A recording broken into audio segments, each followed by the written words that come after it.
رسول اکرم صلی اللہ علیہ وسلم سے اس سے بڑی نسبت کیا ہو سکتی ہے کہ یہ داماد رسول ہیں.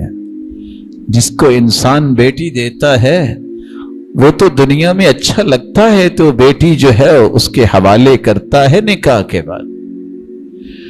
رسول اللہ صلی اللہ علیہ وآلہ وسلم نے سیدہ فاطمہ رضی اللہ تعالی عنہ کا نکاح سیدنا علی بن ابی طالب رضی اللہ تعالی عنہ سے کیا.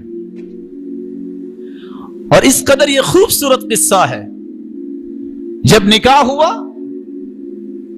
تو خود علی بن ابی طالب رضی اللہ تعالی عنہ فرماتے ہیں وَكَانَتْ عِنْدِي وَكَانَتْ أَحَبَّ أَهْلِهِ إِلَيْهِ. جب سیدہ فاطمہ میرے پاس آئیں تو کس قدر عظیم تربیت لے کے آئیں. کس گھر سے آئی تھی؟ ایسا گھر تو اللہ نے دنیا میں بنایا ہی کوئی نہیں، اور ایسی ہستی آج تک پیدا کی ہی نہیں ہے. وہ فرماتے ہیں وَاسْتَقَتْ بِالْقِرْبَةِ. پوری کائنات کی بیٹیاں ایک طرف، سیدہ فاطمہ ایک طرف، کیونکہ اللہ کے رسول نے فرمایا تھا میرے پاس جبریل آئے ہیں اور انہوں نے آ کے خوشخبری سنائی ہے ان الحسن والحسین سیدہ شباب اہل الجنہ. حسن و حسین جنت میں نوجوانوں کے سرتاج ہوں گے. وان فاطمہ سیدۃ نساء اہل الجنہ، اور فاطمہ کو اللہ نے جنتی عورتوں کا سرتاج بنا دیا ہے. جو جتنا عظیم انسان ہوتا ہے اس کے کام بھی عظیم ہوتے ہیں، اس سے جڑنے والے بھی عظیم ہو جاتے ہیں، بلکہ ان کی محبت میں تڑپنے والے بھی عظیم ہو جاتے ہیں. سیدنا علی فرماتے ہیں جب سیدہ فاطمہ آئی تو مشکیزہ پانی کا بھر کے خود لاتی، اٹھا کے لاتی. حتی اثرت بنحرها، مشکیزہ اٹھانے سے نشان بن گئے.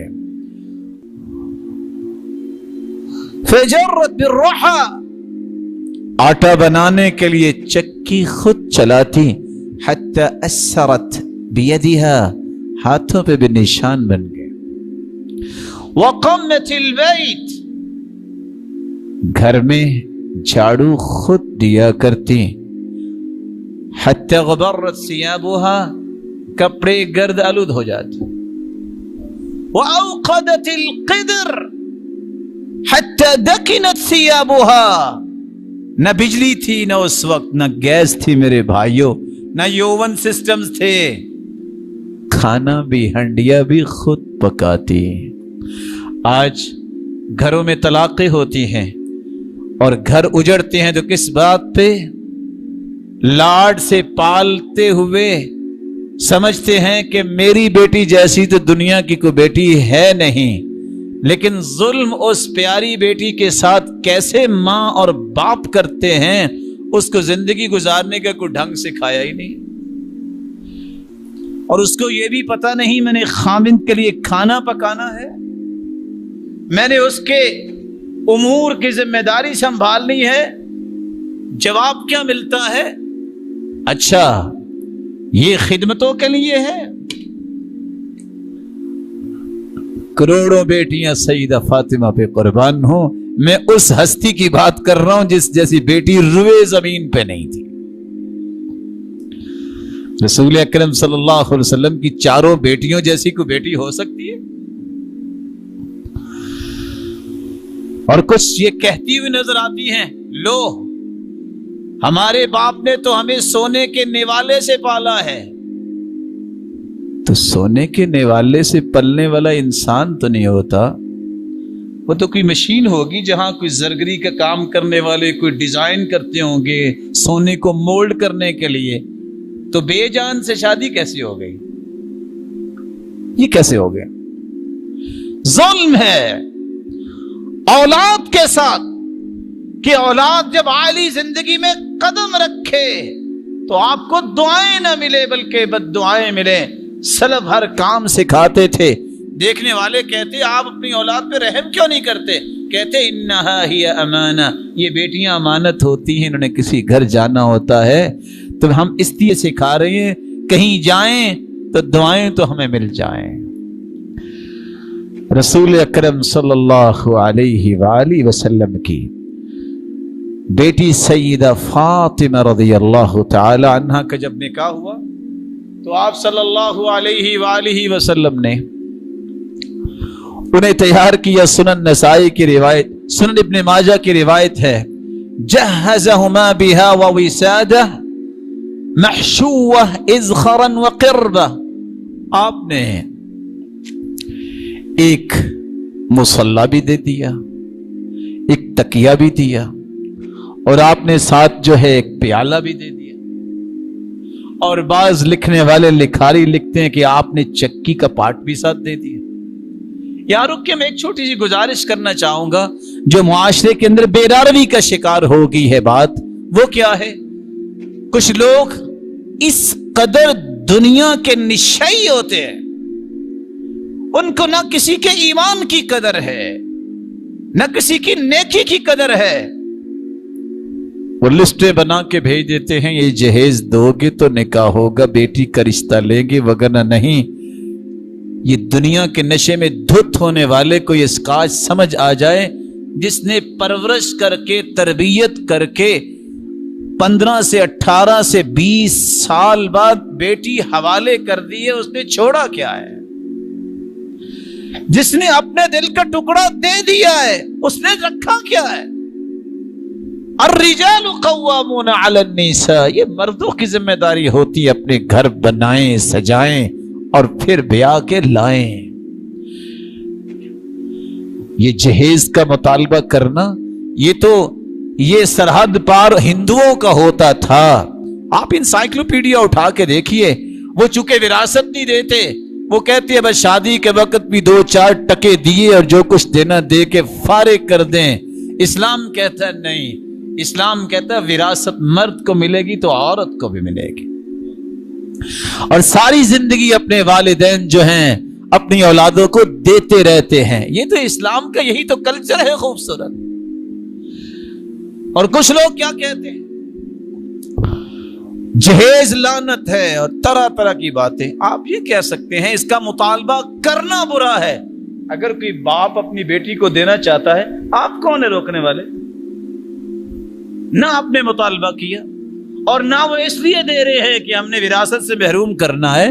اگر کوئی باپ اپنی بیٹی کو 7 چیز دیتا ہے، آپ ہیں کون روکنے والے؟ کہیں کہ میں آگ لگا دوں گا یہ سامان میرے گھر میں آیا. کیوں؟ سیدنا علی نے ان ساری چیزوں کو آگ لگا دی تھی. دین میانہ روی کا دین ہے. مت اپنے جذبات کو دین کہیے. آپ کو پسند نہیں ہے آپ نہ دے لیں. اس نے اپنے باپ سے لیا ہے، آپ سے تو نہیں لیا. اور سچی بات یہ ہے کہ اگر علم پڑا ہو تو پھر اس طرح کے الفاظ نہیں بندہ بولتا. لعنت کا مطلب یہ ہوتا ہے، جا رہے تھے تو ایک سواری نہیں چل رہی تھی تو ایک صحابی نے کہا اپنی سواری پہ کہ اللہ کے رسول سے پیچھے نہ رہ جائے اس خوف سے، تو سواری پہ لعنت بھیجی، کہا اس کو پیچھے لے جاؤ. لعنت والی چیز میرے ساتھ نہیں جا سکتی. جو لعنت کرنے والا قیامت کو کسی کی سفارش نہیں کر سکے گا. الفاظ کو تول کے بولو. اس لیے ان دونوں رویوں کو سمجھیے. مطالبہ کرنا ٹھیک نہیں ہے، اور یہی وجہ ہے آج اس وطن عزیز کے اندر جو سروے رپورٹ سامنے آتی ہے 1 کروڑ سے زائد بچیاں صرف اس لیے بیچاری بیٹھی ہیں کہ ان کے والدین کے پاس جہیز کا سامان نہیں ہے. اور معاشرے میں رہنے والے کتنے ظالم ہیں، وہ مال کے پیار کرنے والے ہیں، وہ انسانیت اور ایمان اور اسلام سے پیار کرنے والے نہیں. اور لکھنے والا تو لکھتا ہے کہ 60 لاکھ تو بچیاں ایسی ہیں جن کی عمر بھی گزر چکی ہے کہ ان کے ہاتھ رنگے جائیں. کس وجہ سے؟ ان کے پاس جہیز نہیں. کاش مالداروں کو بھی اللہ ہدایت دے. وہ ہر وقت اپنے ہی من کو دیکھتے رہتے ہیں. کاش عمر بن عبدالعزیز کا وہ منہج ان کو یاد آ جائے. جب ان کے زمانے میں مال اکٹھا ہوا زکوٰۃ کا تو کہا فقیروں کو دو. ختم ہو گئے فقیر. کہا مسکینوں کو دو، کہا ختم ہو گیا مسکین، سب کو دے دیا۔ کہا بازاروں میں نکل کے اعلان کرو کسی کا قرض ہے تو ادا کر دے، کہا کسی کا قرض رہا ہی نہیں ہے۔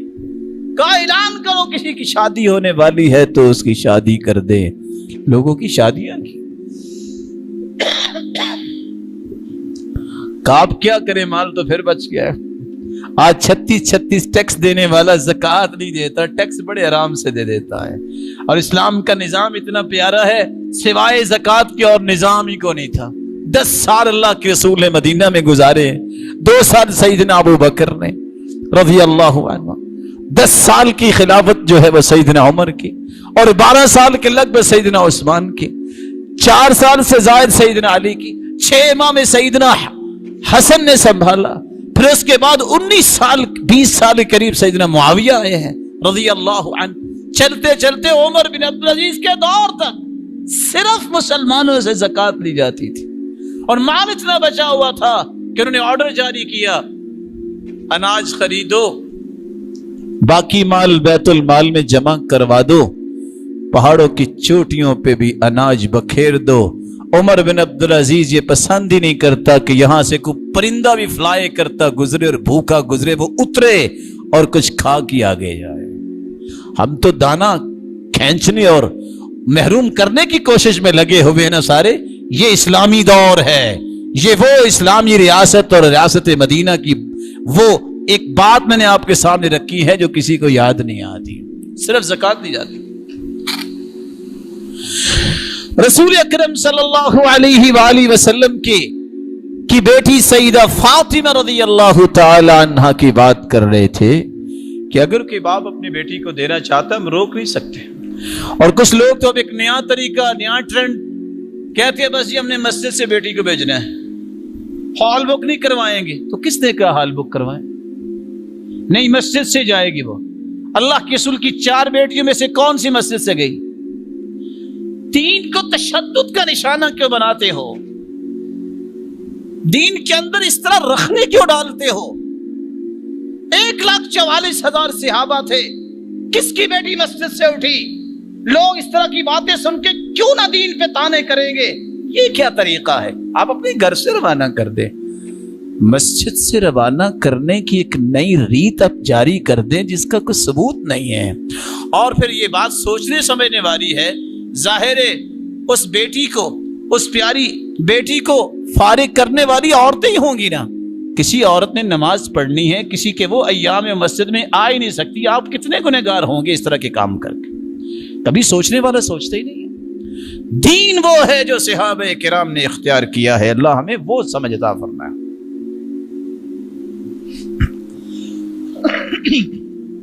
جب سیدہ فاطمہ اور سیدنا علی کو چھوڑنے جا رہے تھے تو اللہ کے رسول اس وقت تک دعا کرتے رہے، اللہم بارک فی نسلہما فی نسلہما فی شبلہما، اللہ ان کی اولاد میں برکت ڈالنا، اللہ ان کی اولاد میں برکت ڈالنا، دعاؤں سے رخصت کیجیے۔ رسول اکرم صلی اللہ علیہ وسلم نے شادی کے بعد جیسے آج کہتے ہیں نا بس شادی کر لی ہم فارغ، بالکل فارغ نہیں ہیں آپ زندگی کے آخری سانس تک اس کو جنت کی پلاننگ میں لگائے رکھیں۔